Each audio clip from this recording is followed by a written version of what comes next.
En m'intéressant à la parole, aux différents moyens de la transmettre, je voulais d'une part savoir comment à travers l'histoire les Camerounais avaient collaboré ou résisté aux colons, et d'autre part, montrer ce qui reste de notre culture aujourd'hui.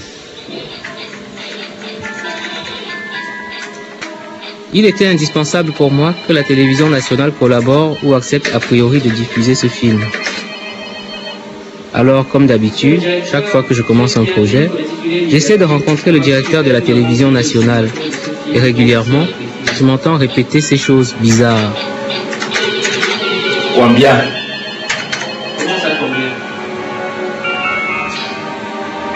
Combien vous payez pour qu'on montre vos histoires à la télévision nationale?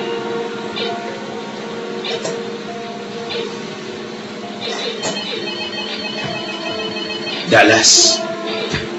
Des films comme Dynasty, des films comme Château Vallon, Derek, Mademoiselle, ce sont les films que l'on reçoit gratuitement et le peuple est content. Liberté, liberté. C'est pour faire quoi même? Hein? Installée depuis des siècles sur les côtes d'Afrique, l'Europe hésitait au seuil d'un monde étrange, quand vers 1850, des audacieux et des mystiques venus de France, d'Angleterre, entreprirent une reconnaissance pacifique. Ils étaient désintéressés, seulement avides de connaître. Mais, si loin de la terre natale, on en sent mieux la douceur et l'orgueil. Chez ces savants, une âme de conquérant soudain révélée leur faisait planter aux étapes de la route difficile le drapeau de leur patrie.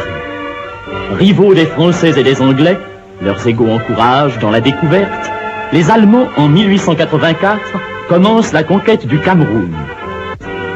1914. Au Cameroun, 4000 soldats garantissent la paix allemande. Le Cameroun sera, lui aussi, un champ de bataille du grand conflit. C'est une guerre obscure, ignorée. Venus du Tchad, du Congo, les colonnes françaises envahissent le territoire. Il faudra 17 mois d'opération contre un ennemi de valeur, et aussi contre la forêt, contre le soleil, pour que les Allemands vaincus abandonnent le Cameroun. Ce pays, conquis par nos armes au prix de tant de fatigues, de tant de pertes sanglantes, il faut maintenant le pacifier, rendre aux Noirs la notion d'une discipline nécessaire que les années de lutte entre Blancs ont ruinée.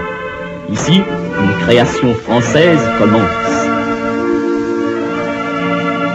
30 ans après les indépendances, le réflexe du colonisé est toujours aussi présent, et malheureusement, dans les têtes de ceux qui ont la charge des affaires du pays. Comme disait quelqu'un à l'indépendance, la grande victoire de la colonisation est aussi d'avoir réussi un véritable génocide culturel. Et voici le général de Gaulle qui parle. Je vous ai compris.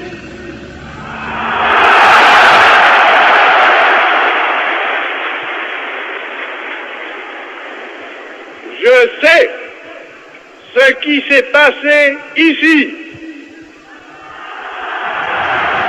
Refaire une démocratie? Je vous ai compris. On va à la bibliothèque? Allons enfants de la patrie. Alouette, gentille alouette. Alouette, je te plumerai le bec, je te plumerai le cou.